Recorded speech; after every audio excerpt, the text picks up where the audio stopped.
Apollo hospitals Pune यांनी the Vinci XI robotic surgical सिस्टमच्या मदतीनं पहिली रोबोटिक सहाय्यित कोरोनरी आर्टरी बायपास शस्त्रक्रिया यशस्वीरित्या पूर्ण केली आहे. ही अत्याधुनिक शस्त्रक्रिया कमीत कमी चीरफाड, अधिक अचूकता आणि जलद रिकव्हरीसाठी ओळखली जाते. रोबोटिक सर्जरी जो पहले हमने बताया था, एक तो माइलस्टोन है अपोलो हॉस्पिटल्स पुणे के लिए, एक हिस्टोरिक मूवमेंट है और वो भी एक लेडी के हाथ से हुआ है. सो आई थिंक ये विजन है अपोलो हॉस्पिटल्स का, विमेन एम्पावरमेंट. और हमारे जो चेयरमैन है डॉक्टर प्रताप रेड्डी सर, जो हमेशा बोलते हैं कि if you want to predict the future, create the future by touching a lot of lives with innovation and technology. So ये हमारा विजन है कि ये जो हमने first robotic cardiac bypass surgery किया है और उसके बाद हमने और 5 पेशेंट किए, मीन्स टोटली 6 सर्जरीज किए हैं लास्ट मंथ में. हम आगे जाके different types of cardiac procedures करेंगे, जो पूरा गैमेट है कार्डियक का. इंट्रा कार्डियक सर्जरीज रहते हैं, एक्स्ट्रा कार्डियक रहते हैं, वाल्व रिप्लेसमेंट रहते हैं. ये सब सर्जरी हमें अपोलो हॉस्पिटल पुणे में करना ही है. ये तो जस्ट स्टार्ट है और हमको ये माइलस्टोन आगे आगे लेके जाना है. हमारा टीम है which is a excellent team, जो मल्टी डिसिप्लिनरी टीम हम बताते हैं, एनेस्थीसियोलॉजिस्ट के, नर्सेस के, टेक्नीशियंस और ऑफ कोर्स टेक्नोलॉजी, ये सब के साथ I think there is no looking back. It is the future and it is here to stay. नमस्कार, मी डॉक्टर स्मृती हिंदारिया. मी minimal invasive and robotic cardiac surgeon आहे. सध्या मी अपोलोला सिनियर कन्सल्टंट म्हणून जॉईंड आहे. हे जे रोबोटिक कार्डियक सर्जरी आहे ते ॲक्च्युली आपण खूप वर्षांपासून आहे, बट पुण्यात आपण ही robotic assisted bypass cardiac surgery ती पहिलीच आहे जे सक्सेसफुली फुल रोबोटिकली कंप्लीट झाली आहे आणि पेशंट डिस्चार्ज पण व्यवस्थित 6व्या दिवशी घरी गेले आहेत. मागच्या एका महिन्यात आपण असे 6 सर्जरीज केलेल्या आहेत रोबोटिक कार्डियक असिस्टेड.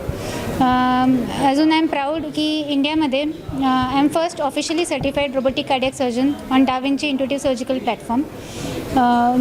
हे certification is a very big thing, because त्याच्यासाठी भरपूर ट्रेनिंग लागते, भरपूर काही डिफिकल्ट स्टेप्समधून आम्हाला जायला लागतं, भरपूर वर्षांचा एक्सपिरियन्स लागतं, नंबर ऑफ केसेस आपल्याला दाखवायला लागतात, किती केलेत, कसे केलेत, त्याच्यानंतर ह्या गोष्टींसाठी आपण ट्रेन केले जातो. So I am very proud that I am the first female cardiac surgeon in India to be officially certified by Intuitive Surgical to perform such surgeries. आणि एम आणि विजन माझं असंच आहे की हे टेक्नॉलॉजी जे आहे ते मॅक्झिमम पेशंट्सला, जेवढ्या जास्ती पेशंट्सला, जेवढ्या जास्ती प्लॅटफॉर्मवर आपल्याला पोचवता येईल तेवढं पेशंटसाठी चांगलं आहे. फायनल एम तर हेच आहे की पेशंटला ह्याचं बेनिफिट भेटायला पाहिजे. आपल्यासाठी इम्पॉर्टंट हे पण आहे की पेशंटचं जे काही इकॉनॉमिकल बॅकग्राऊंड किंवा सोशल स्टेटस असतं ते पण सगळं लवकर चालू व्हायला पाहिजे. सोशली ह्याच्यात हजबंड वाईफ रिलेशन्स किंवा बच्चूसोबत कसं आहे, लहान मुलांचं त्यांचं सगळं होतं का, तर काही बायपासचे पेशंट खूप यंग असतात, 38 year old, 35 year old, 40 year old, ह्या एज ग्रुपवाले पण येतात. त्या छोट्या छोट्या गोष्टी असतात जे मॅटर करतात, की ते फिजिकल ॲक्टिव्हिटीला कंप्लीट जात आहेत की नाही, त्यांचं रेग्युलर रुटीन चालू होतं आहे की नाही, काम चालू होते की नाही. So with minimal invasive and robotic ह्या गोष्टी लवकर होतात. ओपनसोबत होत नाही असं नाही, पण थोडंफार काही ना काही मॉर्बिडिटी राहतेच, कुठे पेन, हिलिंगला प्रॉब्लेम, वुंड ओपन राहतं, काही पेशंटला ड्रेसिंग बरेच दिवस लागतात, ह्या गोष्टी ह्याच्यासोबत नसतात.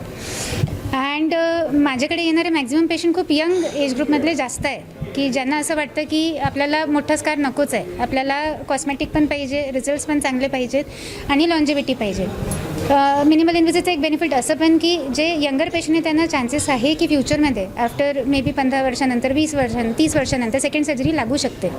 तर त्या केसमध्ये त्यावेळी मिडलाईन सर्जरी किंवा सेकंड सर्जरी खूप सेफ होतं. जर इनिशियलीज मिनिमल इन्व्हेसिव्ह तर आतमधले खूप कमी स्ट्रक्चर हल्लेले असतात, बरेच झोन असे असतात की जे टच केलेले नसतात, तर ते रिडू सर्जरी पण नंतर इझी पडतं. सो हे सगळं लक्षात घेऊन की मग this is good for the patient, हे डिसाईड करूनच we have started developing on this ground.